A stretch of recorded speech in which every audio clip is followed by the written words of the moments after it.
There are three things that unite Malaysians. Badminton tournament, Michelle Yeoh, and when Singapore said their food is better. Okay, calm down. Most Malaysians have strong sense of pride for our food because we have so much food to be proud of, like nasi lemak, roti canai, or bak kut teh, not the peppery kind. But I said most Malaysian because as a nutritionist who often gets involved in heated discussion involuntarily, I realized not everyone shares the same sentiments about Malaysian food. Let me explain this with a spectrum. On one side of the spectrum, we have someone who fiercely protects the heritage, holding on to the idea that traditional dishes should not be modified, as if removing one drop of santan would be a disgrace to their ancestors. But people often don't realize that a lot of our traditional dishes were born out of necessity, born out of love. Our great-grandparents migrated from their homeland to this new foreign land, trying to adapt to this new environment while keeping themselves alive. Cooking the food that they grew up with is one of the ways to remind them of home, to keep them sane, to recreate that feeling of being taken care of when their family or their parents cook their favorite dish. But it's very, very difficult to create the exact same dish when you have limited resources, when the fresh produce here is so different from their homeland. So they had to modify family recipes with whatever they can get. Technically, a lot of the traditional dishes were the OG fusion food. It was created exactly because our great-grandparents was willing to let go of what was and to embrace what if.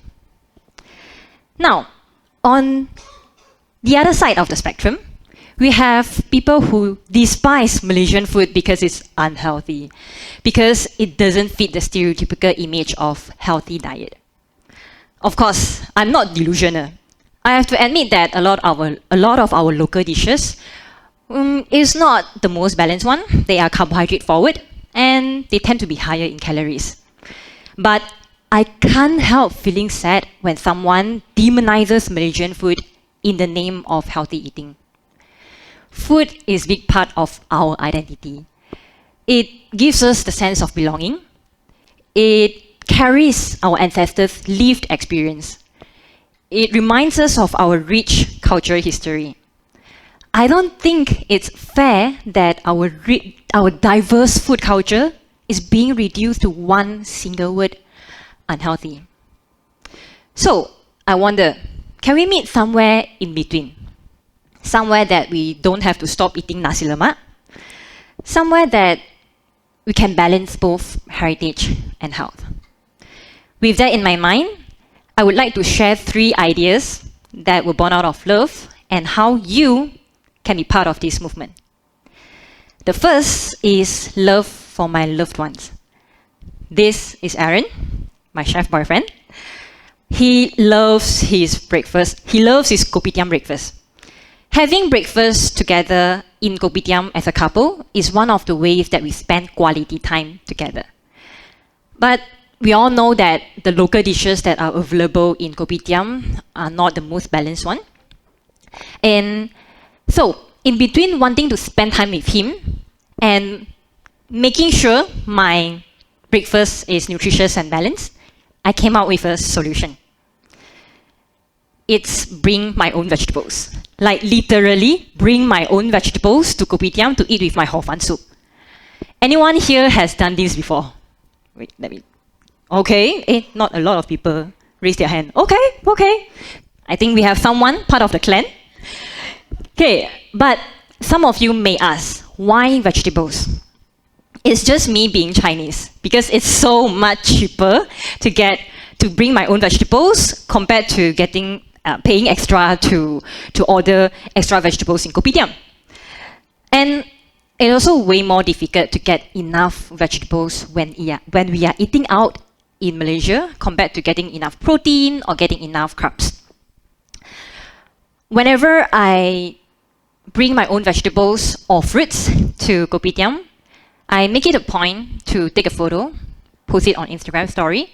You know, influencer, being an influencer. What started as a simple solution for my problem, now it has become a small movement among my followers.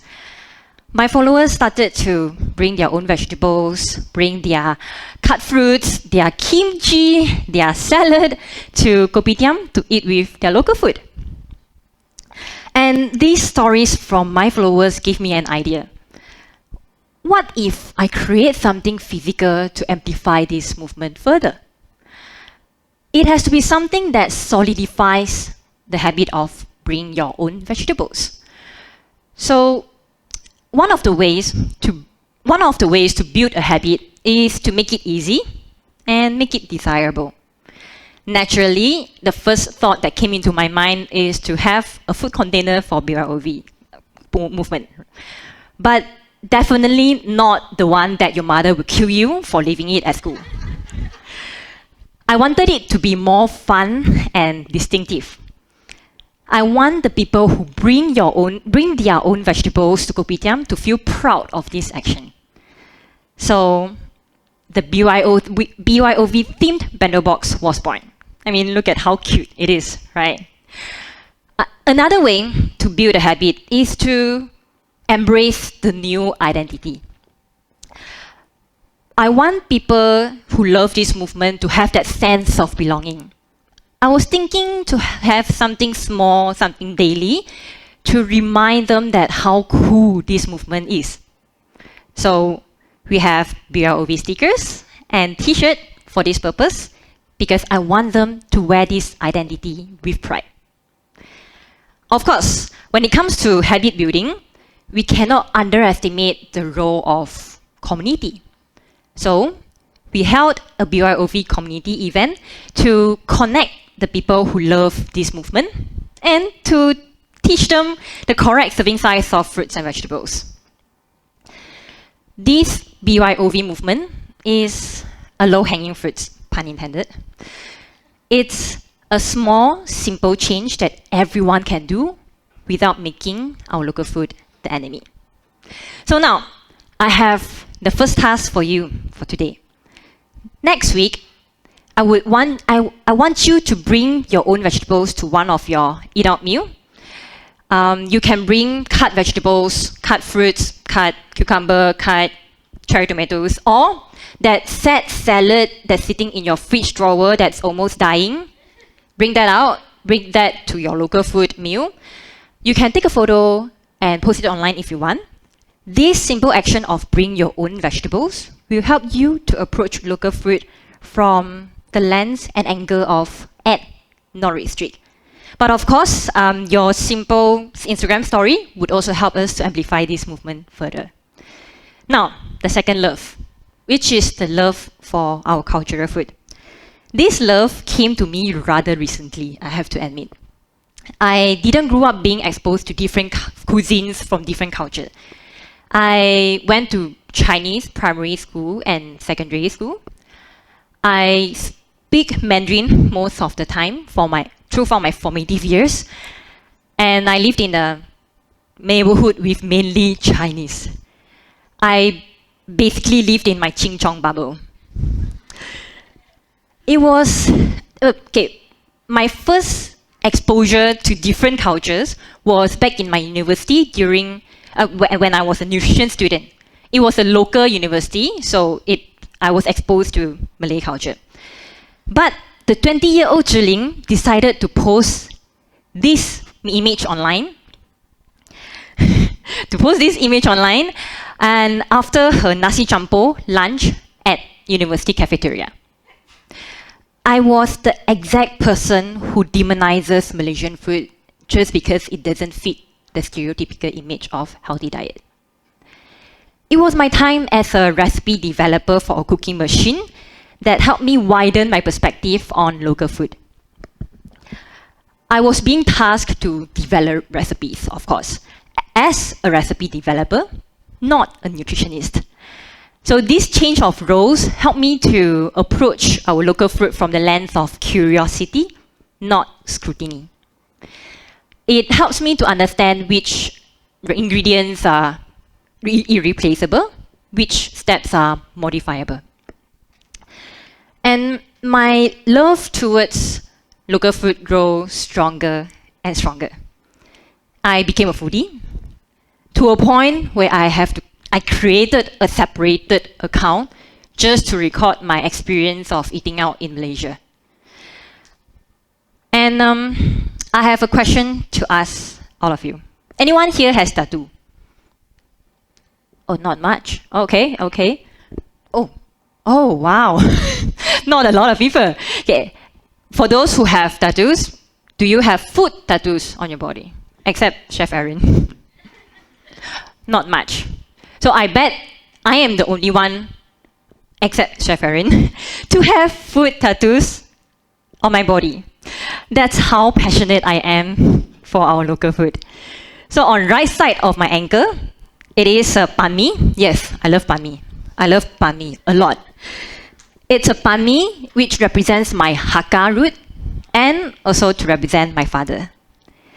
On the left side of my ankle, it is a loaf of bread and a jar of butter and jam. It represents my mother because my love towards bread is 100% because of her love for baking. What I'm trying to tell you here is that food is not just about nutrition. It's our root, it can be our identity, it can be fond memories with our loved ones.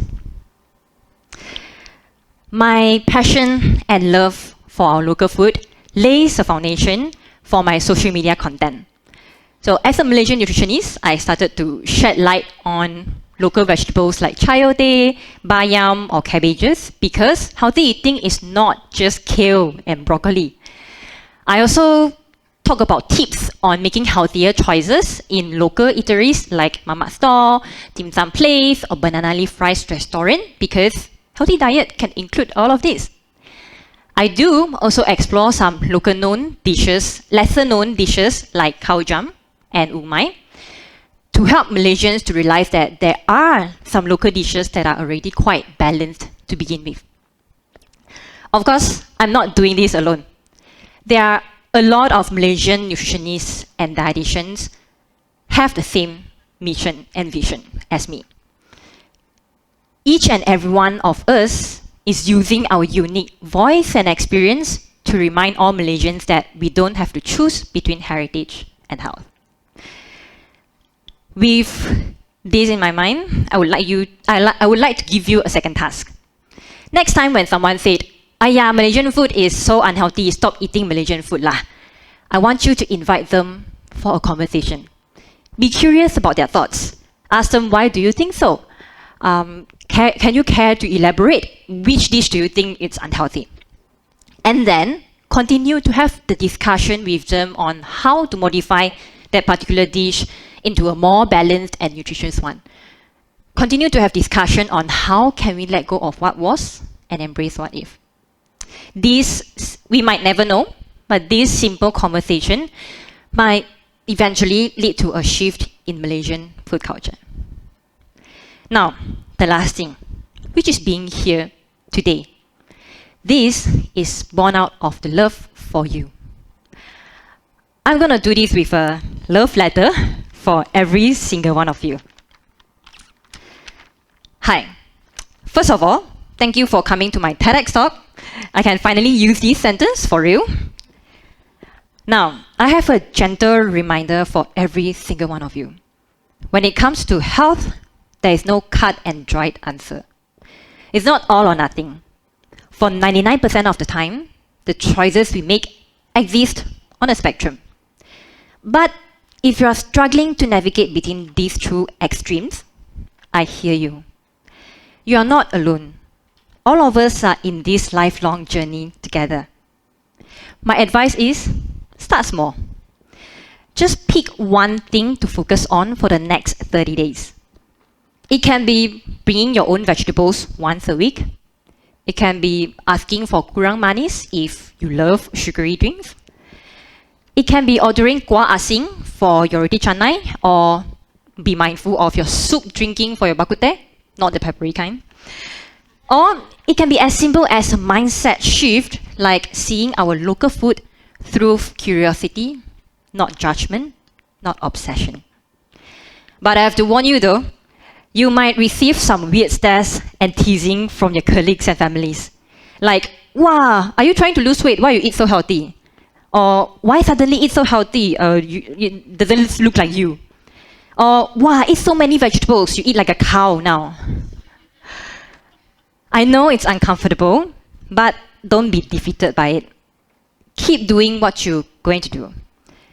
You don't even need to convince them to do it. Because every small choice you make, there will be impact on the people around you. They might not be making any changes at this moment, but you have planted the seed in their mind. Just like how I am planting the seed in your mind right now. Your teh tarik kurang manis might influence your colleague's choice tomorrow. Your BYOV Instagram stories might inspire someone else to try. Your passion and curiosity about our cultural food might save someone from unnecessary guilt about their heritage. And if you get to see more and more Malaysians making healthier choices, I want you to know that you play a big part in making that happen. Sincerely, your Malaysian nutritionist. Thank you.